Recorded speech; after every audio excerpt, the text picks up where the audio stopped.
어느 시대 어느 곳이든지 사회적으로 낙인 찍힌 사람들이 있기 마련입니다. 또 그러한 사람들은 주류 집단에 들어가기 어렵고요.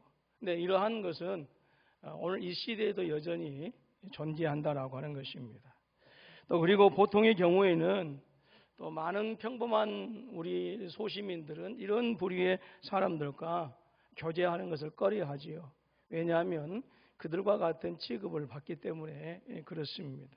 그런데 우리 예수님은 당시 사회에서 기피의 대상이 되었던 그런 사람들, 또 그 당시 사회에서 죄인들이라 정죄받았던 그런 사람들과도 거리낌 없이 교제하는 것을 즐거워하셨다 하는 것입니다. 오늘 본문의 말씀은 우리 주님께서 이런 교제를 통해서 우리에게 무엇을 보여주고자 하는 것이 있는데, 그것이 무엇이냐? 하나님 나라이다라고 하는 것이죠. 하나님께서는 죄인들이라 정죄받은 사람들, 많은 사람들이 기피하는 그런 대상들과의 어떤 거리낌 없는 교제를 나누면서 예수를 통해서 시작되어진 그 하나님의 나라가 어떠한 모습인가라고 하는 것을 우리에게 전달해 주고 있습니다. 특별히 오늘 본문의 말씀에서 강조해 주고 있는 것이 있는데요. 그것은 유대사회에서 이미 죄인으로 정죄받고 살아가는 그 죄인들에 대한 예수님의 환대, 바로 그들을 향하신 예수님의 긍휼함을 우리에게 강조해 주고 있습니다. 27절로 37절의 말씀은 예수님께서 아주 부정하고 이기적인 레위라고 하는 사람, 이 마태라고 하는 사람이죠. 마태복음을 기록한 이 마태가 여기서 레위로 소개되어지고 있는데요. 죄인 레위를 부르신 사건이고요.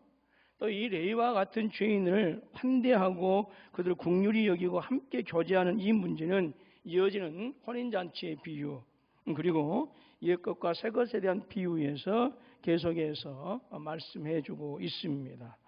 오늘 본문을 세 부분으로 나눌 수가 있습니다. 27절로 32절 말씀에서는 세리 레위를 부르신 예수님을 우리가 만나볼 수 있고요. 또 33절로 35절 말씀은 금식과 혼인잔치에 대한 비유를 우리에게 가르쳐주고 있습니다. 그리고 36절로 39절의 말씀은 옛것과 새것에 대한 비유를 통해서 우리에게 하나님 나라의 모습이 어떠한 모습인가라고 하는 것을 가르쳐주고 있습니다. 먼저 27절로 32절 말씀에서는 세리 레위를 부르시는 우리 예수님을 만날 수가 있습니다. 중풍병자의 죄를 용서하시고 예수님께서 그 병을 치료해 주셨지요. 그리고 나서 레위라고 하는 사람을 예수님의 제자로 부르십니다. 이 레위라고 하는 사람을 부르시는 이 장면을 보게 되어지면 나를 따르라고 하는 그 예수님의 부르심도 너무 간결하고요. 그리고 나를 따르라고 하는 그 주님의 부르심에 대한 레위라고 하는 이 사람의 응답도 어떤 군더더기가 없어요. 아주 간결합니다. 27절로 28절 말씀 보니까 그 후에 예수께서 나가사 레위라 하는 세리가 세간에 앉아 있는 것을 보시고 나를 따르라 하시니 그가 모든 것을 버리고 일어나 따르니라 라고 말씀합니다. 나를 따르라 라고 하는 이 명령에 이 직업이 세리였던 이 레위는 앉아있다가 일어서고 그리고 모든 것을 버리고 예수님을 따르는, 거기에 어떤 복잡한 이유나 핑계가 없는 지극히 단순한 모습을 봅니다. 여러분, 세리라고 하는 이 직업을 그만둔다라고 하는 것은 엄청난 희생입니다. 왜 그럴까요? 그 직업이 가져다주는 부와 물질을 다 포기하는 것이기 때문에 그렇습니다. 그리고 또 즉시 일어나 예수님을 따랐다고 했는데 이 예수님을 따른다라고 하는 것은 더 이상 지금까지 자신이 최고의 가치로 추구해왔던 모든 것들에 대해서 더 이상 미련을 두지 않겠다라고 하는 강력한 신앙의 결단을 보여주고 있는 거예요. 근데 이러한 레위의 모습이 바로 참 회개의 증거가 된다라고 하는 것이죠. 예수님은 32절 말씀에서 이 레위를 부르시는 사건을 설명하면서 뭐라고 설명하느냐? 죄인을 불러 회개시키러 온 것이다 라고 그렇게 말씀해주고 있습니다. 그렇기 때문에 레위에게 있어서 회개는 예수님을 따르기 위해서 지금까지 자신이 추구해온 모든 것을 버리는 것이 바로 회개이다라고 하는 것을 우리에게 보여주고 있어요. 단순히 교회에 나와서 하나님 나 잘못했어요, 용서해 주세요 라고 하는 이 잠깐의 행동이 회개가 아니다라고 하는 거예요. 회개는 삶이다라고 하는 것이고 그 삶 속에서 바로 그 삶의 방향을 예수님께로 재설정하는 이 성도의 모습, 그것이 진정한 회개의 모습이다라고 하는 것입니다. 레위를 부르신 이 장면과 이어지는 논쟁은 예수님께서 죄인을 부르시는 그것에 초점을 맞추어 주고 있습니다. 누가는 유대계 전통에서 보게 되어지면 레위라고 하는 사람이 얼마나 부정한 사람이었는가, 얼마나 부정한 죄인이었는가, 그리고 예수님께서 레위라고 하는 이 사람을 불렀는데 이것이 얼마나 당시 유대의 그 종교와 사회에서 심각한 행위였는가라고 하는 것을 강조해 주고 있어요. 29절 말씀 보게 되어지면 우리 예수님이 부르심에 응답한 레위는 예수님을 위해서 큰 잔치를 베풀었다고 말씀하고 있습니다. 그러니까 예수님을 지극히 기뻐하고 환영했다라고 하는 것이죠. 그런데 그 현장에는 예수님과 세리와 죄인들만 있었던 것이 아니라 바리새인과 그리고 서기관들이 함께 하고 있어서 이 사람들이 지금 어떻게 하고 있는가, 유대계의 규례를 준수하는지 그렇지 않는지를 지금 살피고 있습니다. 이 사람들은 제자들이 세리와 죄인들과 함께 지금 식사하는 문제를 걸고 시비를 걸고 있어요. 30절 말씀 보니까 바리새인과 그들의 서기관들이 그 제자들을 비방하여 이르되 너희가 어찌하여 세리와 죄인과 함께 먹고 마시느냐라고 이렇게 지금 시비를 걸고 있습니다. 바리새인들에게 식사는요 언약적인 것이었어요.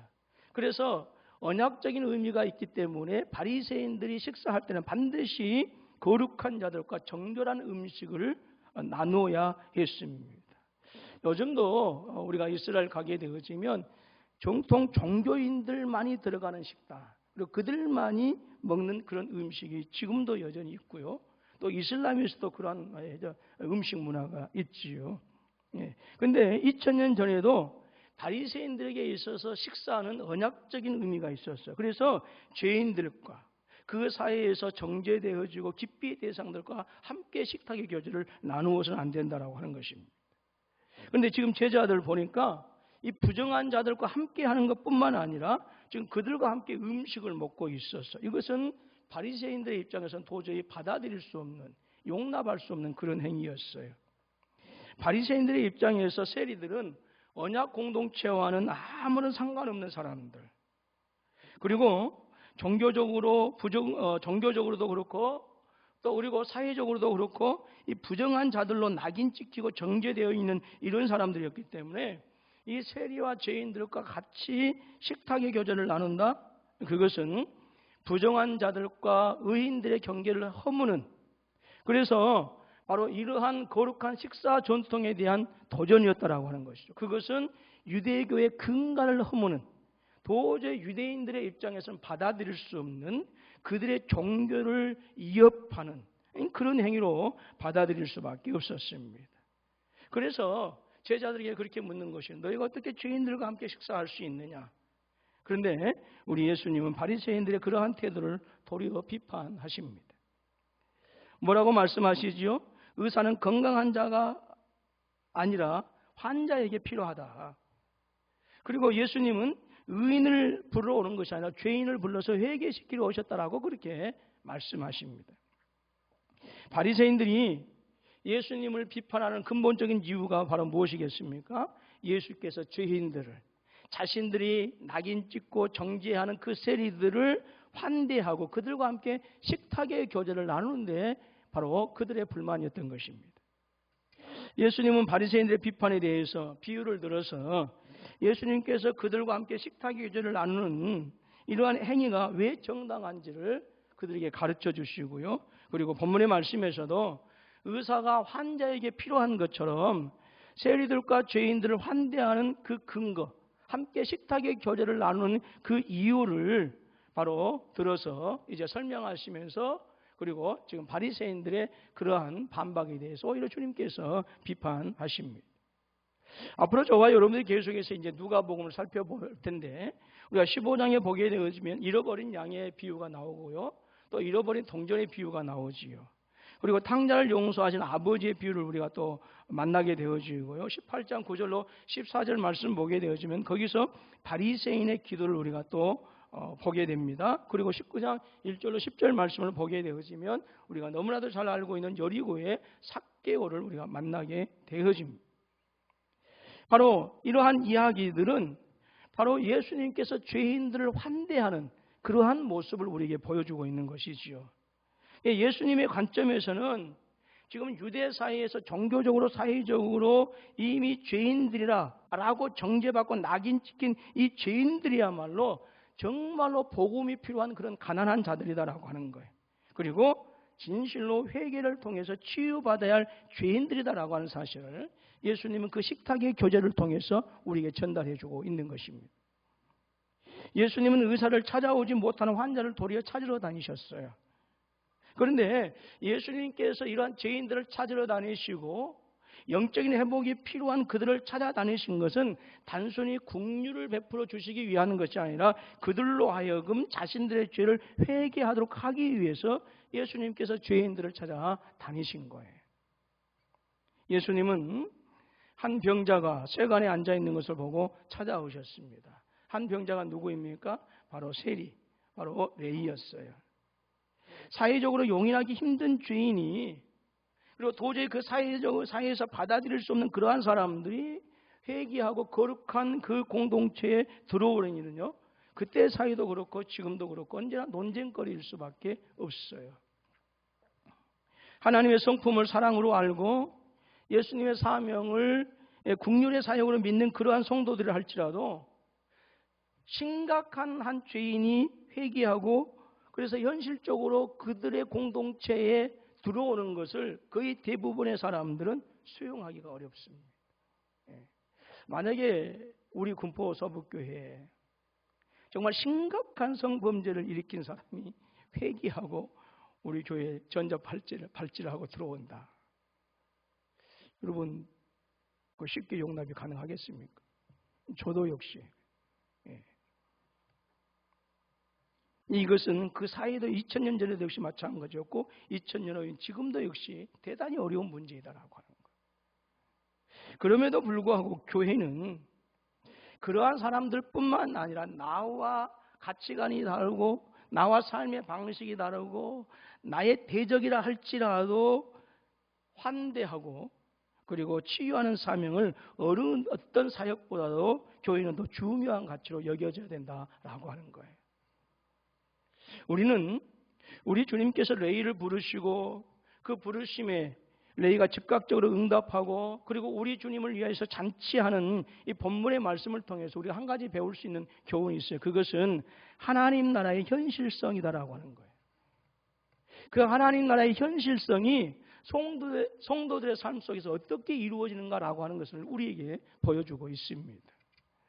많은 성도들이 하나님 나라를 생각할 때에 죽음 이후에 가는 어떤 장소 또는 예수님의 재림 이후에 완성되어지는 새하늘과 새 땅으로만 알고 있습니다. 다 맞는 말이에요. 틀린 말이 아닙니다. 그러나 우리 주님은 분명하게 말씀하십니다. 누가복음 11장 20절 말씀 보니까 그러나 내가 만일 하나님의 손을 힘입어 귀신을 쫓아낸다면 하나님의 나라가 이미 너희에게 임하였느니라 말씀하셨어요. 주님께서 말씀하신 그 하나님의 나라는 죽음 이후에 가는 세계, 또 예수님께서 재림하시고 난 이후의 세계가 아니라 지금 우리의 삶 가운데 현실이 되어진 세계를 말씀하고 있는 거예요. 여러분, 하나님의 나라는 상상의 세계이거나 사람들이 이상과 꿈으로만 생각하는 가상의 현실이 아닙니다. 가상의 나라가 아니다라고 하는 거예요.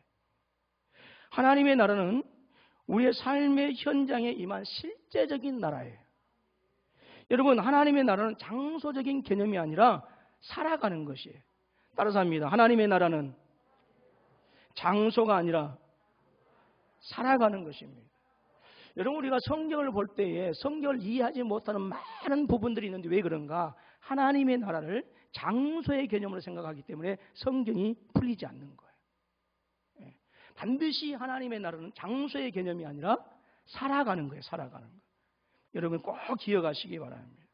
자, 그러면 하나님 나라의 특징이 무엇이냐라고 하는 거예요. 자, 누가복음 4장 18절 19절 말씀 우리 같이 한번 읽겠습니다. 시작. 주의 성령이 내게 임하셨으니 이는 가난한 자에게 복음을 전하게 하시려고 내게 기름을 부으시고 나를 보내사 포로된 자에게 자유를, 눈먼 자에게 다시 보게 함을 전파하며 눌린 자를 자유롭게 하고 주의 은혜의 해를 전파하게 하려 하심이라 하였더라. 예, 이게 하나님 나라의 역사입니다. 그러면 이 하나님의 나라가 어떻게 성도들의 삶 속에서 상상의 세계가 아닌, 가상의 세계가 아닌 현실의 삶에서, 나의 현실에서, 내 가정에서, 내 모든 삶의 영역에서 실제적인 나라가 될 수 있을까 하는 거예요. 여러분, 하나님 나라와 구원은 언약의 약속을 몸소 지키신 그 하나님의 선제적인 은혜, 즉 저와 여러분들 창세전부터 선택하시고 예정하시고 우리가 주님을 알기도 전에 우리를 부르신 이 선제적인 은혜와, 그리고 나를 따르라고 하신 그 예수님의 명령에 대해서, 그리고 그 은혜의 명령에 대한 성도들의 전격적인 그 예수님을 기뻐하고 즐거워하고 예수님을 환대하는 그 믿음으로 말미암아서 하나님의 나라는 우리의 삶에서 현실이 되어지는 거예요. 조금 어려운 얘기인가요? 다 이해하지요. 즉 포로된 자가 자유케 되어지고 눈먼 자가 다시 보게 되어지고 눌린 자가 자유롭게 되어지는 이 회복의 역사가 어떻게 우리에게 실제적인 삶이 되어지는가? 하나님의 명령에 내가 즉각적으로 따르고 그 주님을 기뻐했을 때에 누가복음 4장 18절 19절의 역사가 실제적으로 우리 삶 속에서 이루어진다라고 하는 것이죠. 여러분, 여러분의 삶 속에서 진심으로 주님을 환대하시고 주님을 기뻐하시고 주님을 노래하고 주님을 찬양하는 그런 아름다운 역사가 있어지기를 주님의 이름으로 축원합니다. 이제 33절로 35절 말씀에서 우리 주님께서 말씀하신 금식과 혼인잔치의 비유를 한번 또 보도록 하겠습니다. 바리새인들은 제자들에게 질문했지요. 그리고 나서 이제 그 질문의 대상을 예수님께로 옮겨갑니다. 그러면서 그렇게 묻습니다. 요한의 제자들과 바리새인 제자들이 자주 금식하고 기도하는데 왜 당신의 제자들은 먹고 마시는 것을 그렇게 좋아합니까? 라고 이렇게 물었어요. 33절 말씀 보니까 그들이 예수께 말하되 요한의 제자는 자주 금식하며 기도하고 바리새인의 제자들도 또한 그리하되 당신의 제자들은 먹고 마시나이다 라고 하는 거예요. 바리새인들과 서기관들의 이 시비에 대하여 예수님은 한 가지 예를 들어서 설명하는데 그것이 바로 결혼잔치의 예입니다. 혼인집 손님들은 신랑과 함께 있을 때에는 금식하지 않는다라고 하는 거예요. 예. 당시 유대인들의 결혼 축하는 일주일 동안 펼쳐졌습니다.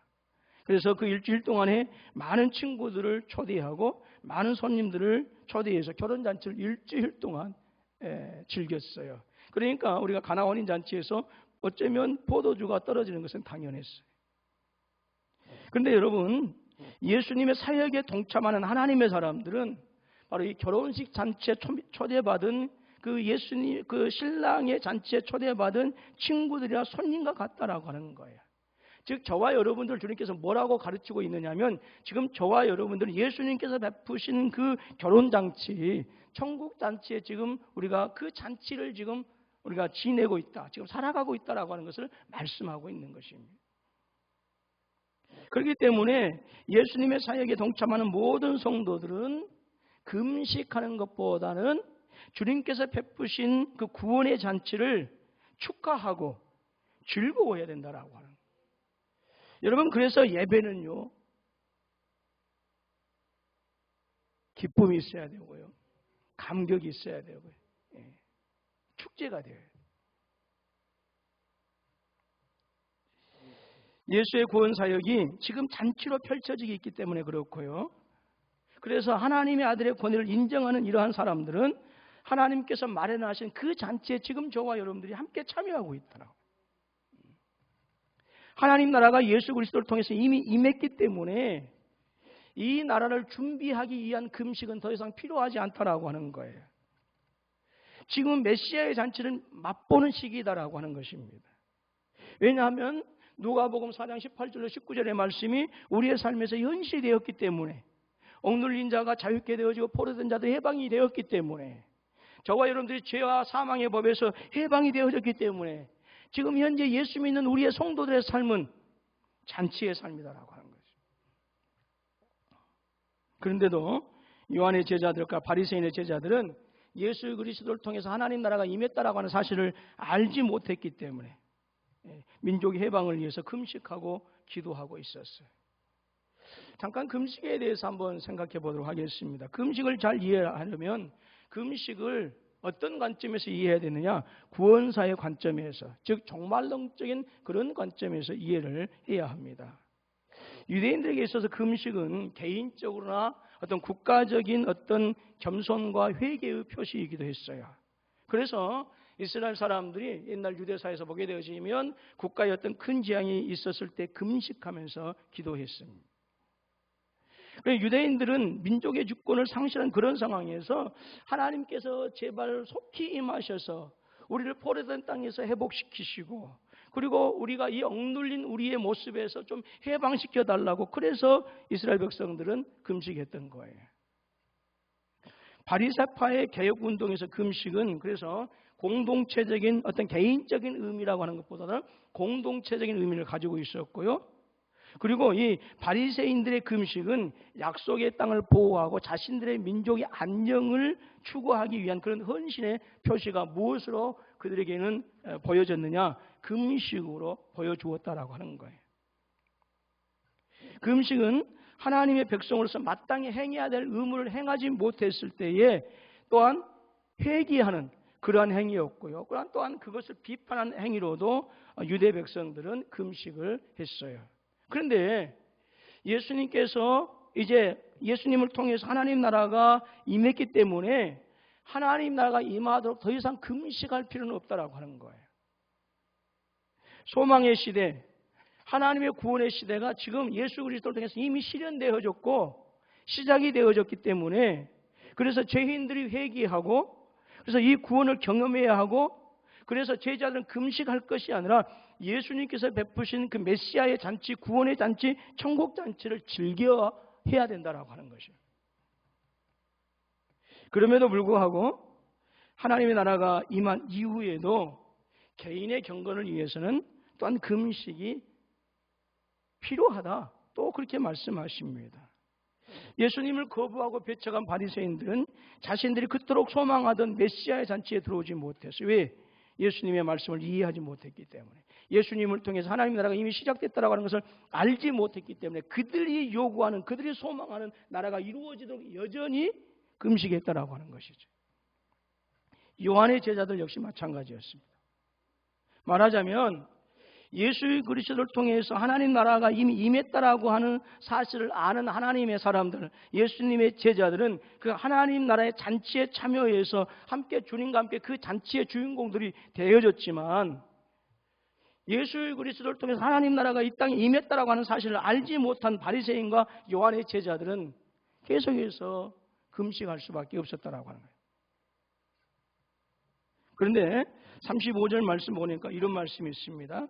그러나 그날에 이르러 그들이 신랑을 빼앗기리니 그날에는 금식할 것이니라 말씀했어요. 예수님께서 바리새인들과 서기관들이 왜 당신의 제자들은 금식하지 않습니까? 라고 이렇게 시비를 걸 때에 금식할 때가 있다. 그때가 언제나 신랑을 빼앗기는 날이 올 때다. 그때는 금식할 것이다 라고 하는 거예요. 근데 여러분, 이 신랑을 빼앗긴다라고 하는 표현은요, 이사야서 53장 8절의 말씀을 기억하게 합니다. 8절 말씀 보니까 그는 곤욕과 신문을 당하고 끌려갔으나 그 세대 중에 누가 생각하기를 그가 살아있는 자들의 땅에서 끊어짐은 마땅히 형벌받을 내 백성의 허물 때문이라 하였으리요 말씀했습니다. 이사야가 53장 8절 말씀을 통해서 예언하는 이 말씀은 예수님께서 십자가에서 순환을 당하시고 죽으실 것이다라고 하는 것을 미리 예표해주고 알려준 말씀이에요. 그래서 하나님의 나라가 예수 그리스도를 통해서 임했지만 개인적으로 예수 그리스도의 순환과 고난을 묵상하는 그런 사람들은 개인의 경건을 위해서 금식이 필요하다라고 하는 거예요. 그러나 여러분, 오늘 믿음의 사람들, 예수 그리스도를 통해서 하나님의 나라가 이 땅에 임한 것을 알고 금식하는 이 믿음의 사람들의 금식과 바리새인들의 금식은 본질적으로 다르다라고 하는 것을 알아야 됩니다. 바리새인들의 금식은 그리스도를 배척하고 그리스도 없는 하나님의 나라를 소망하는 그런 금식이었어요.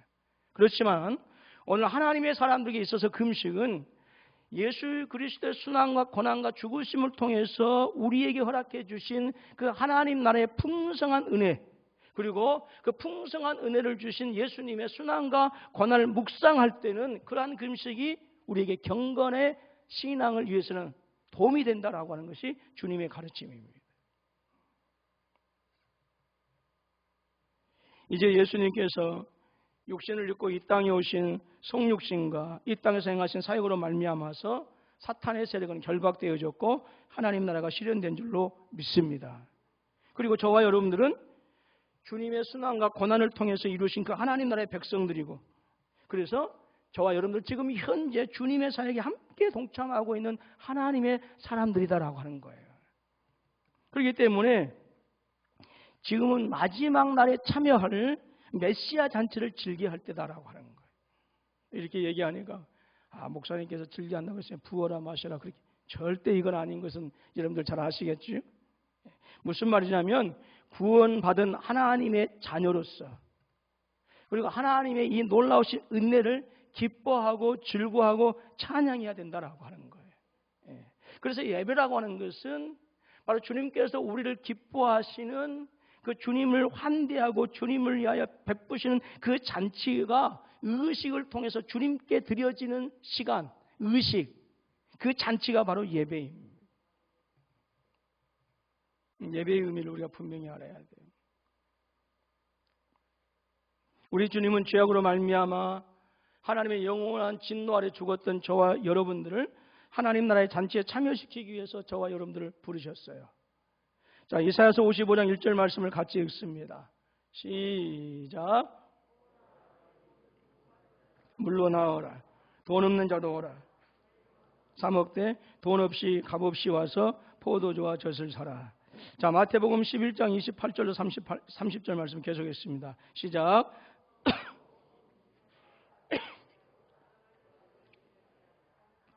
온유하고 겸손하니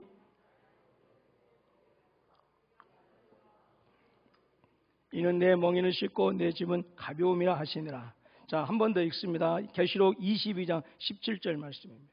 시작. 성령과 신부가 말씀하시기를 오라 하시는도다. 듣는 자도 오라 할 것이요 목마른 자도 올 것이요 또 원하는 자는 값없이 생명수를 받으라 하시더라 그랬습니다. 오늘 저와 여러분들이 이 놀라우신 예수님의 잔치에 참여하는 복된 성도들인 줄로 믿습니다. 여러분, 예수님의 초청에 비길 만한 초청은 이 세상에 결단코 없어요. 세상의 권력자들은 자신들이 제시한 자격과 조건을 갖춘 자들만 골라서 그들에게 더 많은 은혜를 주고 그들에게 더 많은 특권을 줍니다. 그러나 우리 예수님은 가장 자격이 없는 사람들에게 가장 큰 은혜를 주셨고, 가장 상태가 심각해서 그래서 더 이상 자신의 힘으로는 스스로 치료받을 수 없는 그런 사람들에게 가장 탁월한 의사가 되어 주시어서 저와 여러분들을 불러주시고 초대하시고 우리를 회복시켜 주시어서 우리가 감당할 수 없는 자유와 감당할 수 없는 치유와 해방의 역사를 허락해 주신 줄로 믿습니다. 그래서 아무도 스스로 얻어냈다고 말할 수 없는 은혜가 하나님께서 우리에게 베풀어 주신 구원의 은혜예요. 모든 것을 다 주고도 대가를 치를 수 없는 그 은혜의 잔치가 무엇이냐? 주님께서 내게 베푸신 은혜의 잔치이다라고 하는 거예요. 우리 주님께서 베푸신 은혜의 잔치는 죄인을 의인으로 부르신 잔치이고요, 죽은 자에게 생명을 부여해 주시는 생명의 잔치인 줄로 믿습니다. 그래서 33절로 35절의 말씀, 이 혼인잔치의 비유는 저와 여러분들이 주님께서 베푸신 그 구원의 잔치의 주인공들이다라고 해요. 그러므로 오늘 이 시대를 살아가서 예수 그리스도를 나의 구주 나의 하나님으로 믿고 영접하는 자들에게는 반드시 그들의 삶 속에서 기쁨의 역사가 있어져야 된다라고 하는 것을 말씀해주고 있습니다. 세상 살아가다 보면 아프고 슬프고 탄식할 수 있는 일들이 많이 있어요. 그러나 주님과 함께 동행하시고 주님과 함께 하나 되어짐으로 말미암아서 주님께서 베푸신 이 기쁨의 잔치를 통해서 우리 아픔도 극복해 나가시고 슬픔도 극복해 나가시고 모든 두려움도 극복해 나가시는 복된 은혜가 우리 모두에게 있어지기를 주님의 이름으로 축원합니다. 이제 36절로 39절 말씀을 보면 예수님께서 옛것과 새것에 대한 비유를 말씀하십니다. 예수님은 죄인들을 환대하는 것, 또 그리고 금식 대신에 구원의 잔치를 즐기는 이 생활을 이제 말씀해 주셨는데, 이것을 비판한 바리새인들을 향해서 두 개의 비유를 가지고 예수님께서 가지고 오신 새 질서를 받아들여야 한다라고 하는 것을 가르쳐 주고 있습니다. 36절 말씀 보면 새 옷과 헌 옷은 공존할 수 없다고 말씀하고요. 또 37절로 38절 말씀 보니까 새 포도주와 낡은 가죽 부대도 공존할 수 없다라고 그렇게 말씀하고 계십니다. 자, 37절로 38절을 우리 같이 읽어볼까요? 시작. 새 포도주를 낡은 가죽 부대에 넣는 자가 없나니 만일 그렇게 하면 새 포도주가 부대를 터뜨려 포도주가 쏟아지고 부대도 못 쓰게 되리라. 새 포도주는 새 부대에 넣어야 할 것이니라. 묵은 포도주를 마시고 새 것을 원하는 자가 없나니 이는 묵은 것이 좋다 함이니라 말씀하십니다. 즉 새 옷 조각을 낡은 옷에 붙이면 새 옷도 버리게 된다라고 하는 거예요. 그래서 새 옷감은 낡은 옷에 어울리지 않다 하는 것이죠. 새 포도주를 낡은 가죽 부대에 넣으면 새 포도주가 발효를 시작하게 되어지면 낡은 부대는 터져버린다라고 하는 거예요.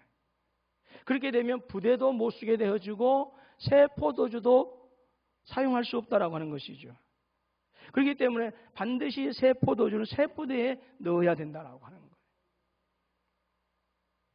여러분, 죄인을 제자로 부르시고 죄인들을 환대하는 것이 바로 새 것에 해당되는 거예요.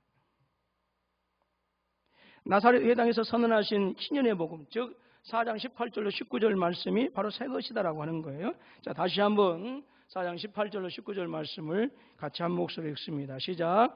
주의 성령이 내게 임하셨으니 이는 가난한 자에게 복음을 전하게 하시려고 내게 기름을 부으시고 나를 보내사 포로된 자에게 자유를, 눈먼 자에게 다시 보게 함을 전파하며 눌린 자를 자유롭게 하고 주의 은혜의 해를 전파하게 하려 하심이라 하였더라 했습니다. 그런데 이러한 구약에 나타난 하나님의 계획과 마음을 유대인들이 오해했어요. 하나님께서 이스라엘 백성들을 애굽에서 탈출시키시고 그리고 그들과 언약을 맺으셨는데 이러한 하나님의 뜻이 무엇인지를 정확하게 알지 못했기 때문에 유대인들은 이방인들을 개돼지 취급했고 죄인들을 정죄하면서 그들의 세계에 들어오는 것을 철저하게 금했다라고 하는 것이죠. 그래서 이러한 유대인들의 관습, 유대인들의 어떤 규례들은 죄인들을 회개시켜서 하나님 나라의 백성이 되게 하고자 하는 그 하나님의 복음과는 공존할 수 없는 것이 돼버리고 말았어요. 옛것으로는 죄인들을 국률로 영접하지 못하고 오히려 정죄하고 자기들 세계에 다른 사람들이 들어오지 못하도록 더 담을 높이 쌓아버렸다라고 하는 거예요.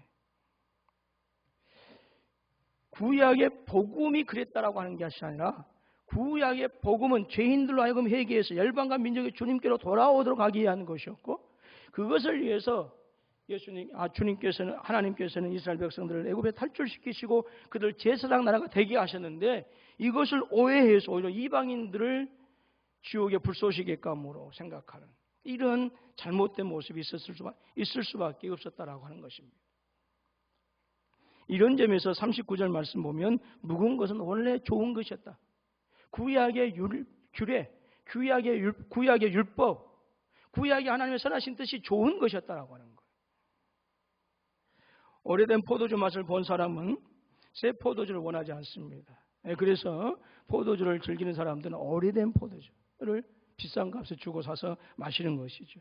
구약의 오랜 목적은 참으로 은혜로운 것이었어요. 예수님께서 이런 자들을 찾아 구원하시는 행위는 바로 구약에서 나타내신 이 하나님의 목적을 성취하는 것이었습니다. 우리가 부자와 거지 또 나사렛 비유에서 볼 수 있는 것처럼 아브라함은 부자에게 모세와 선지자들 그리고 구약에서 가난한 자들을 환대하는 것과 그리고 그 환대한 자들에게 주어지는 그 보상에 대해서 말씀하셨고 그것들을 아주 중요한 가치로 이스라엘 백성들에게 알려주셨어요. 아브라함은 부자의 형제들이 구약의 목소리를 듣지 못하면 예수님의 경고와 약속을 받아들일 수 없을 것이라고 그렇게까지 말씀하셨어요. 죄인들을 환대하고 그러한 죄인들을 긍휼로 대하는 것은 예수님이 가지고 오신 새 나라의 속성이고요. 그리고 이것은 이미 구약의 선지자를 통해서 나타내신 하나님의 가치였다라고 하는 거예요. 환대하는 긍휼이 새 것이고 경계를 나누는 태도가 옛 것이다라고 하는 것이 예수님께서 가르쳐 주신 새 것과 옛 것에 대한 말씀입니다. 여러분, 긍휼과 자비 없는 종교적 의식과 교례는 결코 새 시대와 공존할 수가 없어요. 레위와 같이 공동체에 해를 끼치는 자를 환영하고 수용하는 일은 오랜 가르침이고 하나님의 뜻에 합당한 참으로 선한 것이다라고 하는 것이죠. 무슨 말이냐면 나의 가치관과 다를 수 있고 나의 삶의 방식과 다를 수 있고 내 의견과 설령 대립되어져 있을지라도 오히려 그들을 환대하고 그들을 수용해서 함께 믿음의 공동체로 살아가는 것, 그것이 주님께서 구약에서부터 예수님을 통해서 우리에게 말씀하시고 예수님을 통해서 이루신 하나님 나라의 삶의 방식이고 새 것이다라고 하는 것을 말씀해 주고 있는 거예요. 그리고 그것은 가장 급진적이고 실상은 우리의 삶 속에서 이루어지기 힘든 그런 어려운 신앙, 그것이 죄인을 환대하는 것입니다. 예수님께서 가지고 온 것은요, 소수를 위한 특권적인 혜택이 아니라 신분과 계급, 그리고 성과 나이, 민족과 나라를 뛰어넘어서 모두에게 구원을 주시는 새로운 시대를 주님께서 가지고 오셨어요. 그것은 신부와 신랑이 하나가 되는 기쁨의 시대이고요, 헌 옷을 대체하는 새 옷의 시대이고 새 포도주에 어울리는 새 가죽 부대의 시대라고 할 수가 있을 것입니다. 옛 시대를 재해석하고 완성하는 시대, 예수님을 통해서 구약이 새롭게 해석이 되어진 거예요. 새로운 가치관과 삶의 방식을 제공하는 시대였어요. 이에는 이 눈에는 눈이 아니라 나의 원수마저도 환대해야 되는, 나의 대적마저도 환대해야 되는, 포용하고 수용해야 되는 새로운 삶의 가치관, 삶의 방식을 제공해 주었다라고 하는 거예요. 예수님을 통해서. 그리고 예수님을 통해서 더 풍성한 자유와 사랑을 누릴 수 있게 하셨어요. 그것이 주님께서 가지고 오신 하나님 나라, 새 시대이다라고 하는 거예요. 우리는 지금 그 나라에서 살고 있어요. 그렇기 때문에 하나님의 사람들은 새 시대에 합당한 삶을 살아야 되는 거예요. 만약에 저와 여러분들이 주님께서 가지고 오신 새 시대의 백성이면서 주님께서 이루신 그 하나님 나라의 백성으로서 살아가면서 은혜와 사죄의 시대를 외면한다라고 하는 것은 그건 정말로 믿음의 사람들에 있어서는 불행한 일일 수밖에 없습니다. 근데 안타깝게도 많은 부분들이 이러한 불행한 삶을 살아가고 있어요. 여러분, 우리가 못 살고 힘들고 어렵고 이 코로나19 때문에 내 삶이 조금 억제당하는 것이, 그것이 불행한 것이 아니라 예수 믿는 사람들에게서 진정한 불행은 뭐냐? 주님께서 우리에게 새 시대를 주셨는데, 주님께서 우리에게 새 하늘의 역사를 허락해 주셨는데, 그래서 그 새 시대와 하나님의 나라를 통해서 용서와 화해의 삶을 살도록 하셨는데, 그것을 우리의 삶의 방식으로, 삶의 모습으로 받아들이지 못한다라고 하는 것이 불행이다라고 하는 거예요. 돈 없는 게 불행이 아닙니다, 여러분.